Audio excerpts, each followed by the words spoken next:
Cars 3, Driven to Win. Now, I tend not to review games based on movies, but I will occasionally do one. And since I kind of enjoyed the last game in the Cars universe that I played, which was Planes, I thought I would give this a shot. I have not seen the movie Cars since it first came out. I remember thinking, this is kind of bad. And I completely skipped the second one, which I hear is a good move on my part. And when it comes to the third movie, I'll probably end up watching it when it comes to cable. So I went into this title pretty blind, other than watching the trailer for the third movie. To me, the whole concept of the Cars universe makes no sense. I know there's all kinds of theories on how to make sense of how the cars talk, or even go upstairs to get to those seats to watch the races. My take on it is that the Cars universe is probably in the same universe as the Blood Drive TV series. And if you don't know what that is very good for you. That means that you aren't watching some bad Sci-Fi Channel TV show. So this is a racing game. I'm sure that's not a surprise at all. This is a kid's game, so why not make it easy for them to play? And racing games are one of the most simple things to make for kids. The title locks out a great deal of content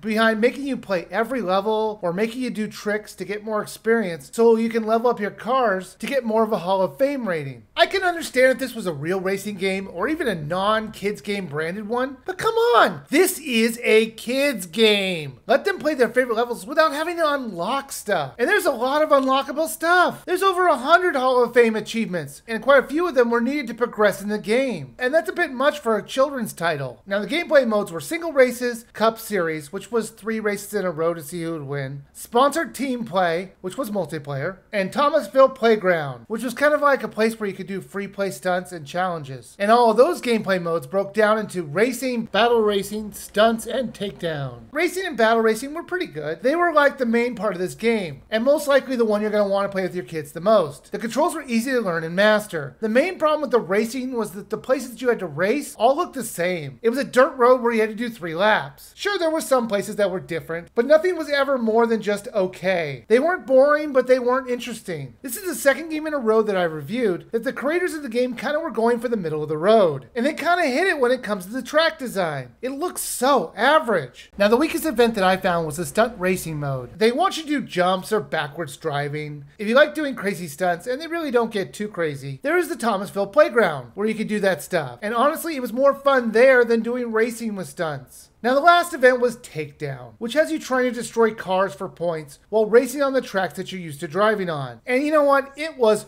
awesome! I love this! I don't know why I enjoyed this so much. And I enjoyed firing missiles at the right time to blow up the big car so you can get big destruction. Now, sure, it was just the same thing over and over again, but there was just something so addicting about it. As you unlock the tracks by playing them or pulling off tricks, your fame will go up and you're going to unlock spots on this very large board of achievements. These will give you experience points, and at certain points will unlock boss fights, which will let you progress the story. Oh right, there's a story in this. I totally forgot about it. Probably because the game forgets about it as well. And it's kind of just off to the side. Simply put, the story is the car challenges you to a race. I can't get into it any more deeper because really the game doesn't either. Now, these boss fights are called master level events. They have you racing against someone who I assume is in the movie. Now, there are new tweaks to the gameplay, like being able to see the power up that you're going to be able to get. So it's not random chance. So you can decide which one you want. And this mode is definitely more difficult than racing like normal. Even on the easiest setting, it's not going to be easy to win. But for a boss race, it was understandable. I liked how in the single races after you finish a race, they bring you up the options to change up the track, the type, and the difficulty without having to go back to the menu. It was easy to change what you want to do next if you want to change up the action a lot. And I wish more racing games would give us this option. Now, like I mentioned before, there's a gameplay mode called Thomasville Playground. Think of it like a skate park. You drive around pulling off stunts to get practice in for the regular game, or you can complete the challenges around the game level. The only mode I couldn't test was the sponsored team play. That one, you needed more than just one person. And I don't have someone to test this with me right now, as the kids are gone for the summer. Sorry about that. Cars 3 Driven to Win is actually not bad. The tracks weren't that great, and that's the biggest downside of this game. The gameplay was fun, and while there was a lot of rubber banding on the computer characters, it was easy to keep up with the other players because there was a nitro system, which lets you quickly boost up and get to them so you could stay near the other players. And it was easy to recharge the nitro system by doing tricks or slides. I think kids might like this title. It's easy to play and it's very forgiving. It's annoying that they lock things behind making you finish certain requirements. Now they were asking $60 for this game, which was crazy. You can get Mario Kart 8 Deluxe for that price, which was way better, and has almost everything unlocked from the beginning. Lately I've seen it come down to a more reasonable price of $40. It's not a bad game. In fact, there's a lot of fun gameplay here, hidden behind disappointing track designs. So I do think it's worth a buy at that price.